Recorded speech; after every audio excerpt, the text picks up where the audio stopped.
ole he thalak hi an wang la adik lo lai pathum hanzong te le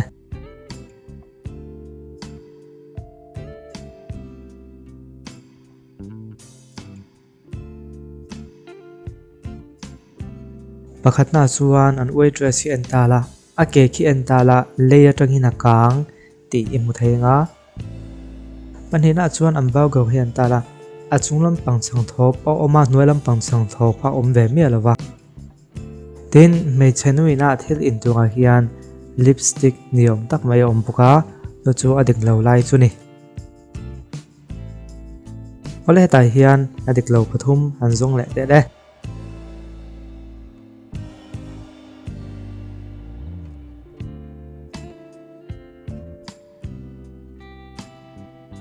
ama sabeka chuan an TV screen hi an la thil lan nan khi a le leng in oma panhina chuan a benga khian a headphone khi a beng tuam tu kha a om lova pathumna chuan a thil ken lai a game khelna khi a me na eng ma a om lo ni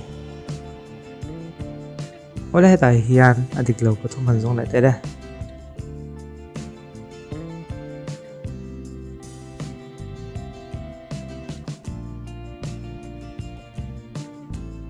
pakhatna chuan mipa sam engpa akor nung omdan hi an tawla khi adik lawani tinan soya adik lawi tiam ka khalawa panhina chuan ko eng hapa ke hi an tala adik lawa pathumna chuan mei chanu mouse khi a invit lut mi lawani chu dik lo lai chu ani bokani ani la heta hian dik lo pathum an zong lai te de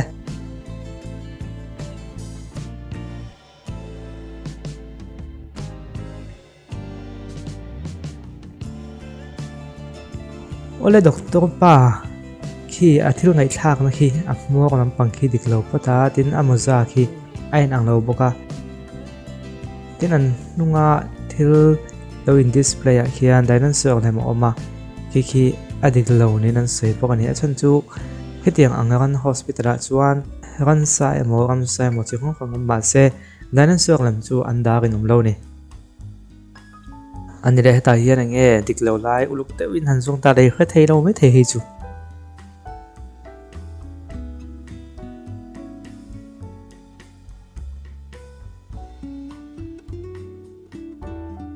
pakhatna chuan chu ma hian ui te lem oma khi adik lo ne hian tia en wang la ui te lem mu them tin panhina chuan coconut ra tur ni om taka khian don fo anga ni an ti le a tin mei chanu sam om dan la thlet hot dan hi kan en chuan ain opposite chu adik lo ne han ti poni ani le hei chu all deu adik lo han jong te de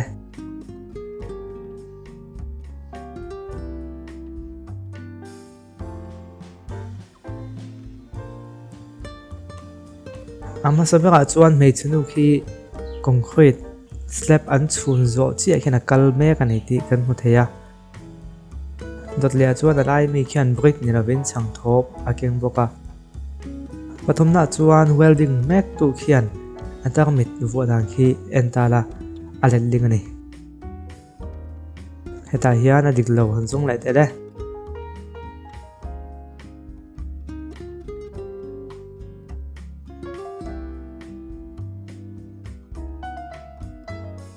ama sabera chuan khi paina athil chhum khian tala gas khi almia lova so ro tho boxia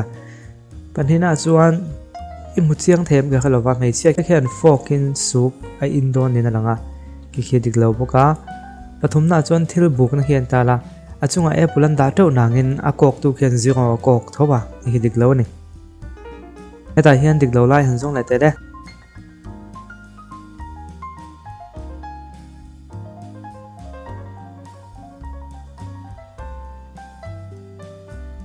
ama sabeka chuan ro mu thi an tala to ko veran khar veka chu ti chungin thi a tho ni ti kan mu theya panhina chuan khi pa lem ziak tu khian amma mei chenu lem en ton tur niom ta ka thutti ma se athil zia khian tala thil dang dei ziaka pathumna chuan painting brush sakeng me lo ki dik lo bo ni ole ta hen dik lo han jong le te le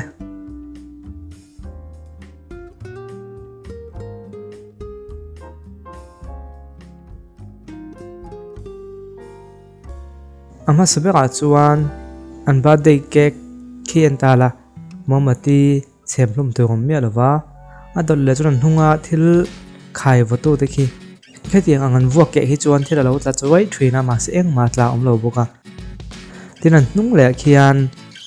sakor lem niom tak han chuan na tur veka kwal theiang chi khom tur ania ma se engma omlo boka ni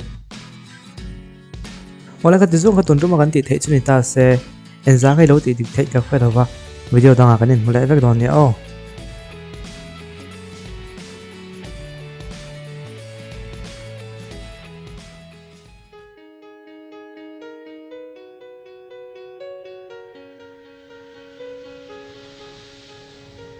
Inhale môi he sen ka hai lo ve